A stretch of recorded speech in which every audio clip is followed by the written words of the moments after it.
2023. What a year. So much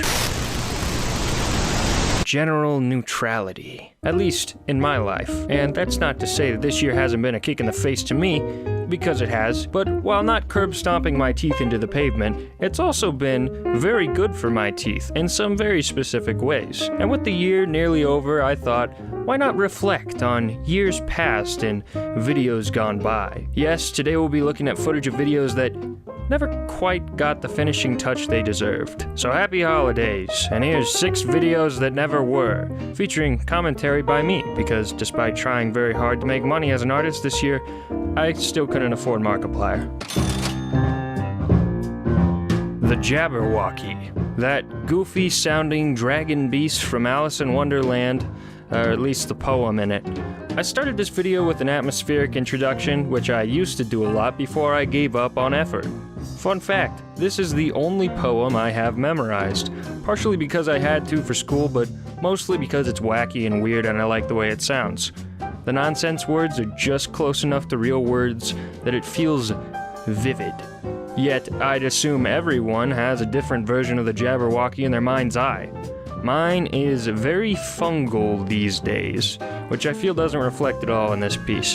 To me, this idea started as a sketch of the young protagonist who sets out to slay the beast for their village.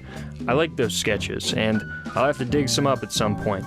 But, anyways, the Jabberwocky itself was a weird creature which really has no physical description in the poem, so it meant I could do anything. I liked certain aspects of existing designs though, like the classic illustration by John Tenniel for the book, or the 1977 version designed by Terry Gilliam, or even the 2010 one by Michael Couch. Not the movie though.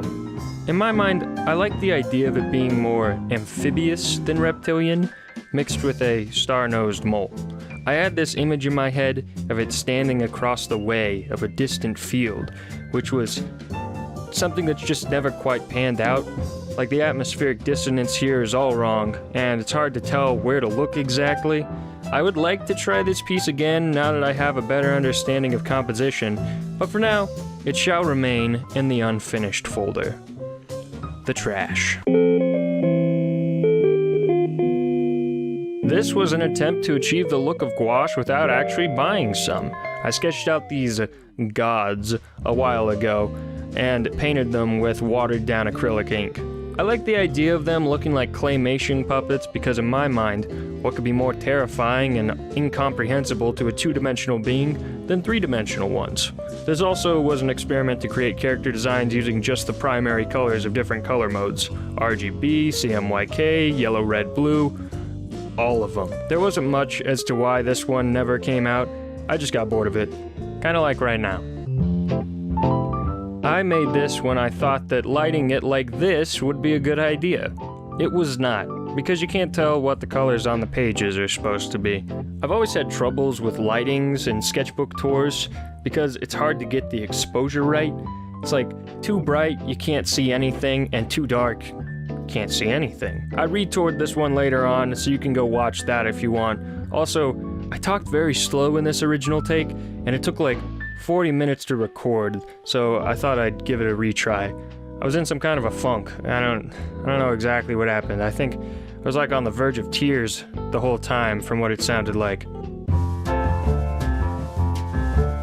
This one is just footage of me rifling through plastic chunks. I was going to make a robot out of them, similar to how I did for the last one, which I did for a class project way back when, but I eventually gave up on the project due to moving to a new house. I made some sketches of what I wanted the robot to be, and those ended up in that one ambient video I made, a video which you may not have liked, but Chris did.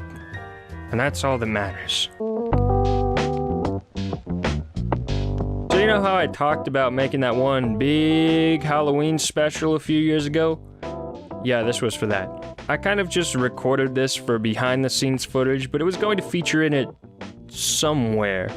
I don't want to get into too much detail, but this thing was definitely a passion project which I just lost the will to complete. Which is fine, because I think it would have been too much anyways. The toll in those few months that I was working on it wore me out. and while I'd still like to do it again at some point, there's a lot of things I'd like to change about it, including this piece, which, while it gets the point across, I feel like I could do better. So, maybe some future year you'll finally see the updated version of this, and then I can dissolve like Yoda did. The last piece of this video was painted in the style of Ralph McQuarrie, or at least, as best as I could imitate. I made this for Max's birthday, the same Max who's on the chat with me. She requested a plague doctor on her date with a medieval beekeeper in the post-apocalypse as an acrylic painting. Yeah. And the rest kind of painted itself. Once I started, of course. I went through a lot of sketches for this one, which I'll show you eventually in a future sketchbook tour. I'm actually very excited about that one because it's the most colorful sketchbook I've made so far. I don't really know what else there is to say about this one, honestly. I'm happy with the colors and the sky, but not the mountains. Something about those is wrong. Also, it doesn't really look much like Ralph McQuarrie's art style, but whatever. Maybe next time.